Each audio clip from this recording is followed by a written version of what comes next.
Well, welcome back. This is We've Been Watching with Claire Woodward and David Stevenson. We're back after an enforced layoff, or just a layoff, really, wasn't it, Claire?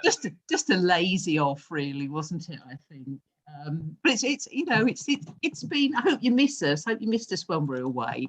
I've been watching a lot of property programs all over the place. That silly Selling Sunset program I've been watching. I think it's just escapism, isn't it? So that you can just disappear into a world and love it all listed. I mean, anyone would think I wanted to move anywhere, but maybe sort of subconsciously I'm thinking, gosh, anything's got to be better than what's going on in the world at the moment. So it'd be nice to go somewhere else. But I think so.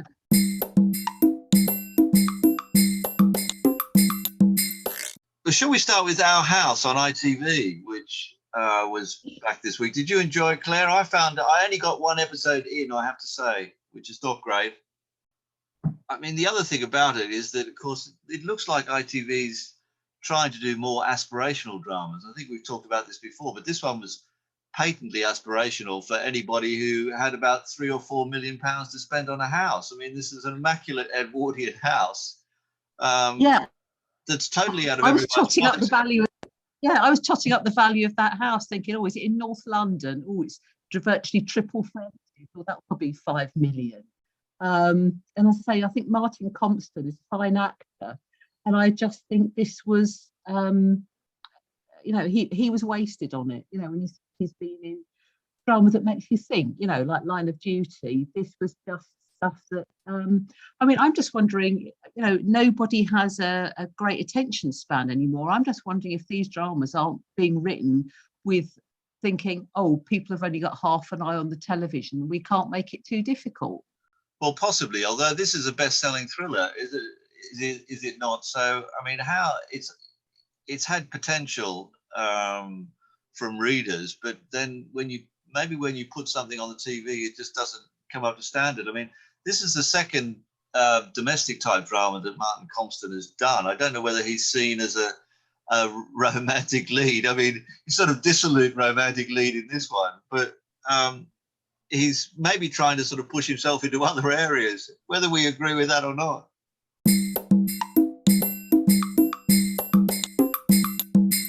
Well, one drama on ITV which was a lot better was Ipcress File, which was the Len Deighton thriller, updated, I suppose you could say, from the Michael Caine film. I mean, I thought that was very good, and I didn't even think of Michael Caine once during the whole thing. So there you are. I thought about him in the first shot where you could just see those Michael Caine glasses on the table. Yes. But I mean, I thought it was fantastic. Yeah, and I mean, it was such a change to see a drama that wasn't about two middle class people falling out. And I know it's an adaptation of a Len Deighton book, which in turn was made into a cult film. But it just felt exciting to see it on the screen. And the 60s look was brilliant, wasn't it? It was. I mean, I must admit, my main attraction to it was Tom Hollander. I'll pretty much watching anything. But I don't think I've seen him as a spy before. I thought as a sort of spy master, he was absolutely perfect, wasn't he? I didn't think that there was any hope of this coming back for a second series because I thought it was going to be contained to the book. But I read this week, I think Lucy Boynton, who played Jean in the drama, has said that there's potential for the character to come back. I think it could make a series, actually. Oh, I think so, because he's such an appealing character, this chancer of a soldier who's gone to prison and he's sprung out to be a spy. That's an interesting character, isn't it? Yeah. It's a different character, yeah. It's not an ex-salesman who's having trouble with his wife at home, is it? And I really like Joe Cole. I mean, I'd not seen him in much before, but I thought he was perfect. And I think as he came from being this cocky soldier and then a prisoner and then adopting the persona of a spy, I thought you really grew in confidence and you were really rooting for him. And I think he underplayed it, didn't he? I mean, maybe he was taking a few lessons off Mr. Hollander, and he underplays everything, and I think it works. But did you have an opinion on the tricky photography in it, which did wind me up a little bit, or am I getting too picky? No, I didn't spot that. What did you see? Well, I thought many scenes were shot on a complete angle, so I started sort of listing with the angle, which was about another 10 degrees starboard, just to get them on the sort of flat ground. Or maybe the floor's going, David, and you do need to move out. Yeah. But I didn't notice that. But I really thought it had proper 60s feeling, and the use of music was really good as well. And the fact that they'd sort of updated Dayton's book to have a sort of sexy lady blonde spy played by Lucy Boynton at the centre of things was really good. I mean, maybe the angle was to do with in the 60s, everyone was slightly drugged and a slightly comatose state and couldn't cope with life, and they're just listing away themselves. I mean, I don't know whether it was a wind up. It's one of those things in TV direction that I think if you can see it, it hasn't worked. But anyway. Well, and I think those sort of things work well on a big screen, but perhaps on a telly screen at home, no matter how big, it just looks a bit too arty, trying too hard. Yeah, but I think I think 5 stars for Ipcress File. Oh yeah, I really enjoyed it. But haven't you been enjoying that drama with Roger Alamin that's on BritBox that's set in La Belle, France? Yeah, I love that actually. I loved it. It's because I mean, if people don't like the French-speaking dramas, which a lot don't, but a lot do, this is ideal because all French characters are speaking English. I don't know whether this is a sort of post-Brexit thing, but anyway, we've got it. But it's interesting to have a French judge as a character who who brings a sort of a moral sort of component to the whole thing. I really enjoyed it. Of course, it looks fantastic as well because it's all shot around Aix-en-Provence. What's it? Oh, Murder in Provence, of course, isn't it? Yes. Yeah, it's Murder in Provence. You can't. I mean, yeah, every trope of Provence is there. You know, the sweeping lavender fields, the markets, the food, the wine. It's all there. And he's a bon vivant. That's the only French I'll use today. But I've enjoyed that. I think there are 3 episodes of that, so I'm going to continue with that definitely. Yeah, that's on BritBox if anyone hasn't caught it yet. And also there's been, I think they've just announced a second series of the Madame Blanc mysteries on Channel 5, which again is set in France with sort of interesting British experts. So there's no shortage of drama set in foreign climes, is there, at the moment? It's great. Because we can't have a holiday, isn't it? Definitely, yeah. I mean, if you don't want to follow Susan Calman on a bus around Bognor, you should look it on Murder in Provence.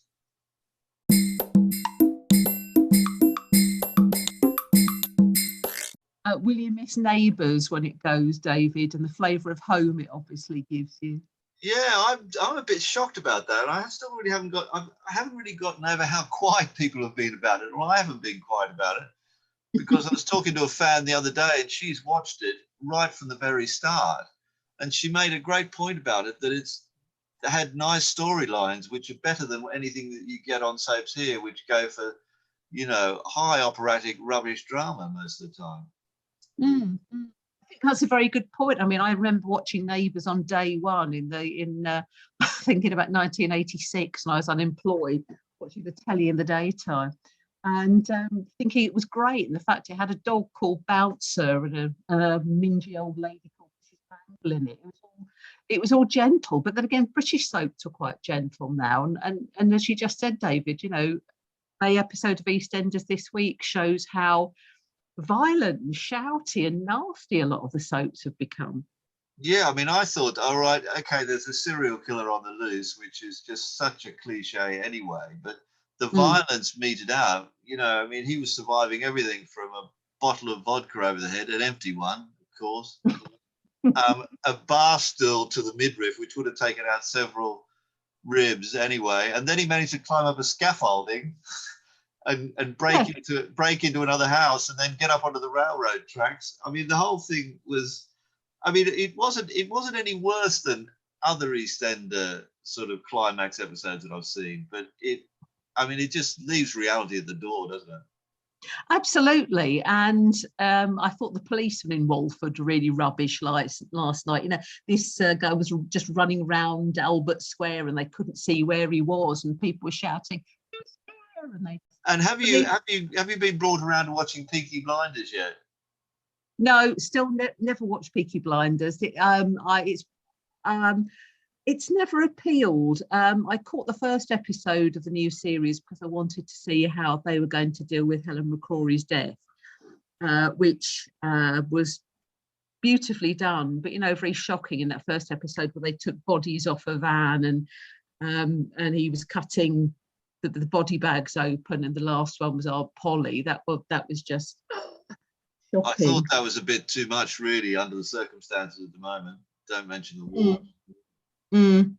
But I think it's an interesting series. I mean, I wouldn't say it's the best by any sort of argument, but it's sort of got some best of moments in it, really.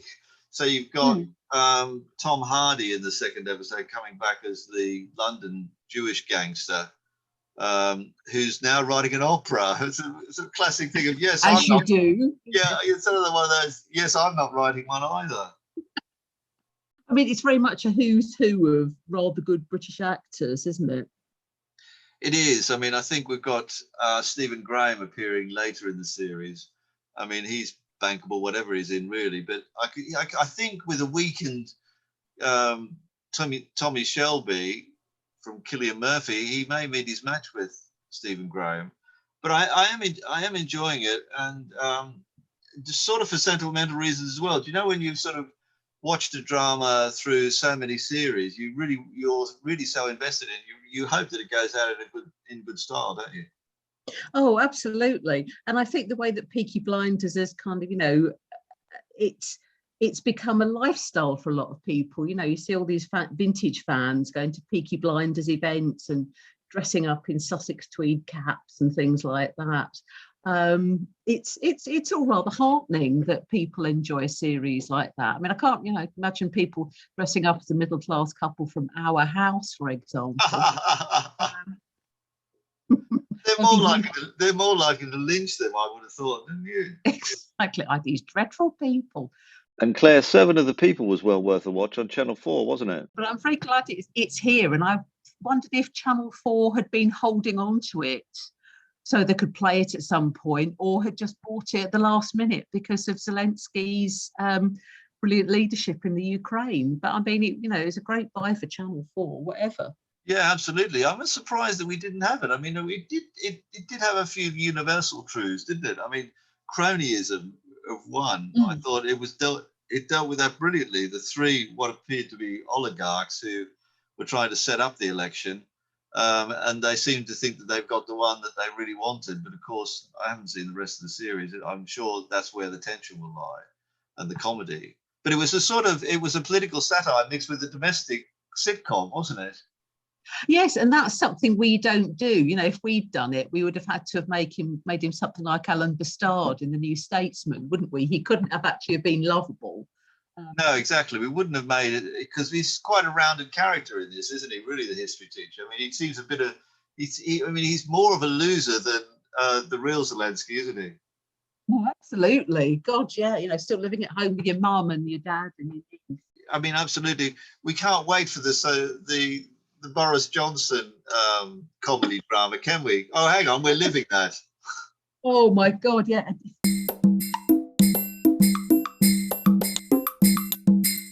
Although I don't know whether you saw the story about, Netflix price has gone up by £1, but also that you use more power if you're streaming shows than you do if you're watching normal television. I wonder if there's going to be a slight backlash, even with Bridgerton coming. Oh my God, that's terrible. So, we could have central heating on, and then we won't be able to have the telly on because of the power crisis. We'll all be gathering round the radio, won't we? And yeah, but you'll be sitting pretty.